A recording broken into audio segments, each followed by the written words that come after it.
আসসালামু আলাইকুম। আজকের বিকেলের আবহাওয়াটা দেখেন।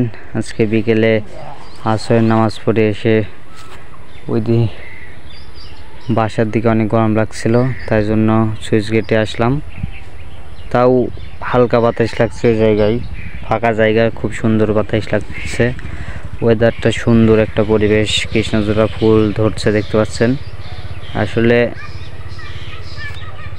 অনেক সুন্দর লাগছে এই জায়গাটাতে এসে, যে বাতাস খাইতে পারতেছি। ওইদিকে অনেক গরম, এদিকে তাও বাতাস গায়ে লাগছে মিলমিল করে, তাই ভালো লাগছে। আজকের বিকেলে আবহাওয়াটা অনেক সুন্দর হয়ে আছে। বিকেলে আবহাওয়াটা, আকাশটা দেখতে পাচ্ছেন মেঘ হয়ে আছে, দারুণ লাগছে। কিন্তু আকাশটা দারুণ লাগছে।